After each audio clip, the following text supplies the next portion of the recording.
Hello and welcome to an IB course review video. In these types of videos I talk about a specific IB course and give you a general overview and help you decide whether you should take the course or not. Sometimes I might even interview a guest to add a different perspective to these videos. In this video this will not be the case. You can either watch this video as a podcast or follow my PowerPoint, although this PowerPoint will not give you any extra information. It is just a visual aid to make the video a bit more entertaining. Today I'm going to talk about the Computer Science Standard Level course. I will start with a small introduction, talking about the basics of the course, then focus on the pros and cons of this course, and finally give a quick summary. I hope this kind of course review will aid you in your subject decision. Be sure to comment feedback or courses you want to be reviewed next. The Computer Science Standard Level course is made up out of the Paper 1, Paper 2, and the IA, Internal Assessment. In Paper 1, you will need to be able to recall facts about theory and be able to apply knowledge to specific problems you will most likely have already encountered during the course. Although whether you have encountered these problems depends on your teacher and your preparation. An example of such a problem you might encounter may be a merger between two companies from different continents. For example, if a company from France and a company from Japan tries to merge, you might look at the problems they might encounter in connection with computers. An example of such a problem may be the different character sets the countries use. If investigating this seems interesting to you, I think the computer science course may be very suitable for you.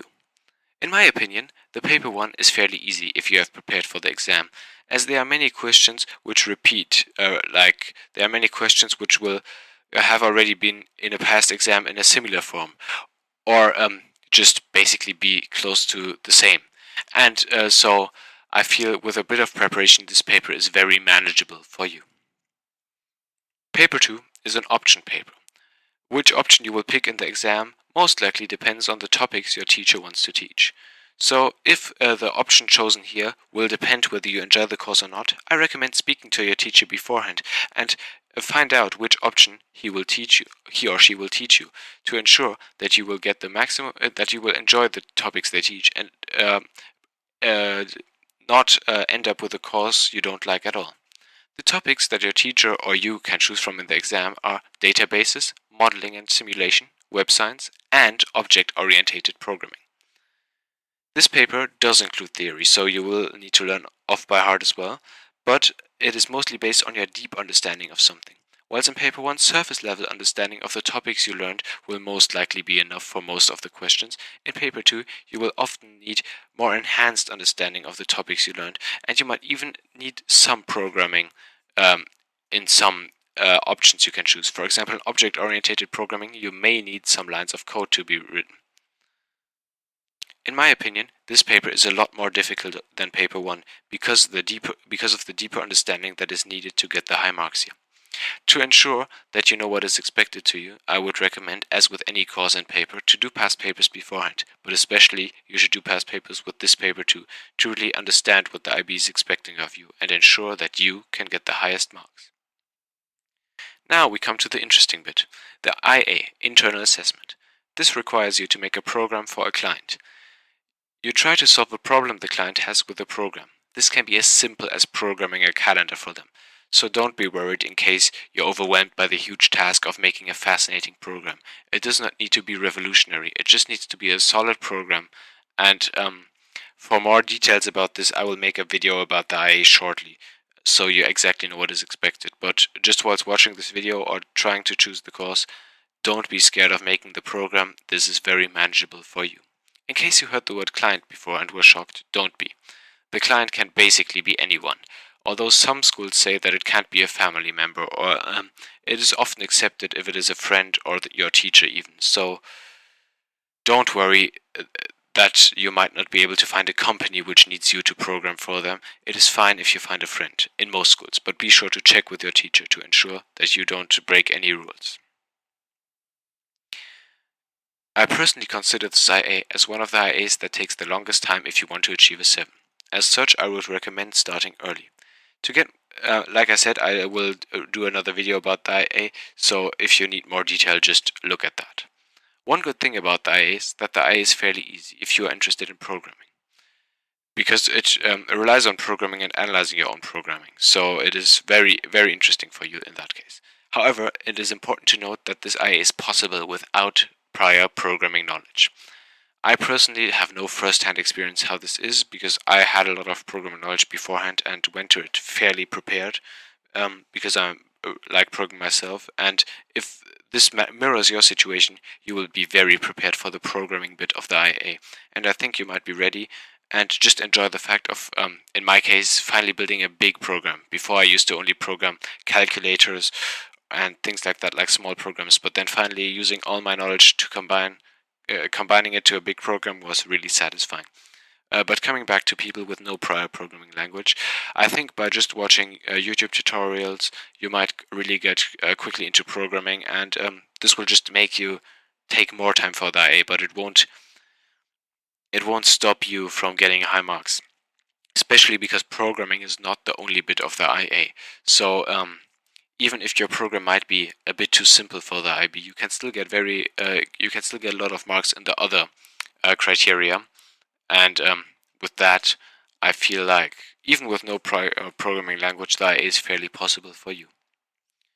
If you are disciplined enough to follow the guides and follow guides from your teacher and continuously work on the IA, I think this is a fairly easy 7, although it will take a lot longer than a math or history IA, in my opinion. But this is, of course, different from person to person. But from most of the people I talked to, this was the same, that the computing IA really took the most time.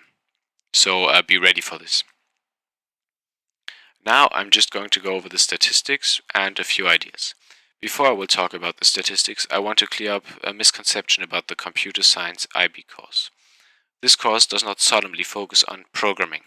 Rather, it is centered about the theory of computers, networks, and general applications of computers in everyday life.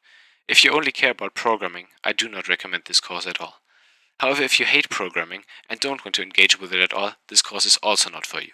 Programming is still required, and thinking like a programmer will help you solve pseudocode problems in exams and many other problems.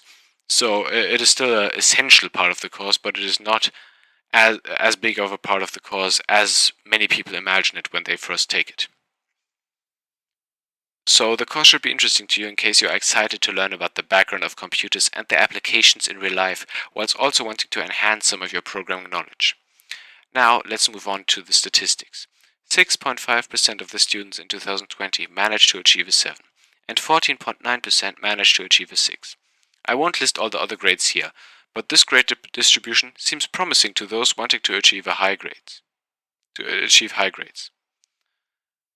For the source of this information, I advise you to look at the IB Statistical Bulletin, which I will link in the description of this video.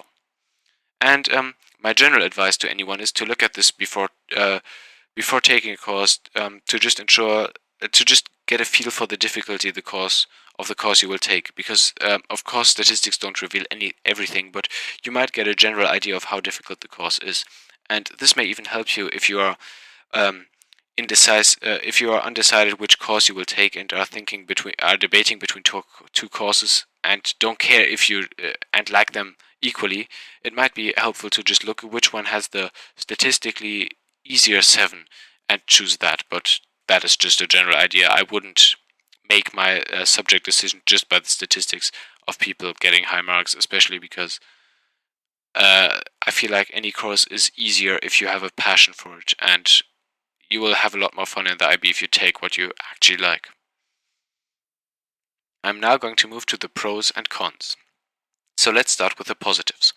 If you do revision, if you revise often and look at past papers frequently, a 7 is very manageable, even if you have no prior experience with computing.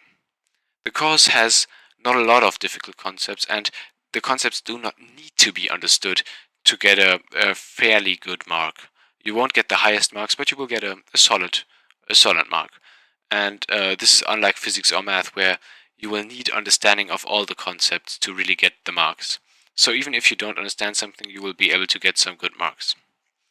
Additionally, the IA is fairly enjoyable. For me, like I said before, combining my prior programming skills to make one big program was just very interesting for me and was a joy to do. Additionally, the content of this course is very interesting. You can really learn a lot about computers and learn a bit about the things you are currently using and the theory behind stuff. And for me, this was just very interesting to learn.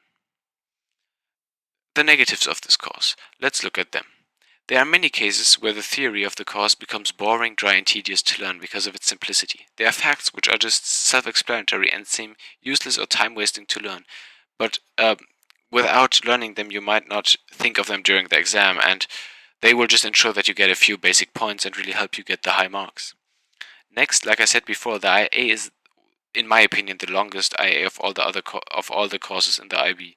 So this needs to be considered when taking the course. One final criticism I have for this course is that it is difficult to revise for this course from past papers, because there are, especially paper 1 I'm focusing about now, because there are nearly an infinite amount of answers to most questions, because it often says in the mark scheme, accept any reasonable answer. So you might need an experienced teacher or examiner to get the correct marks for the paper, as it is hard to mark your own work if you don't have exactly what the mark scheme says. In conclusion, I recommend this computer science standard level course to anyone interested in programming and the theory of computers applied in everyday life. If you are ready to put the time into the IA and revise the content, you will be able to achieve a 7, and as such I can recommend the course. In any case, in case any of the topics seemed unappealing to you, I would consider to examine how much this will impact your enjoyment of the course, and if necessary, pick a different course. With these words, thank you for watching this video. If you have any questions, please comment. I will try my best to answer your questions and help you choose the right course for your IB journey. Be sure to subscribe or just check the channel frequently if you want to find out more about the other IB courses. Videos like in this kind of format will shortly follow. Goodbye, and I hope I'll see you in the next video. Thanks for watching.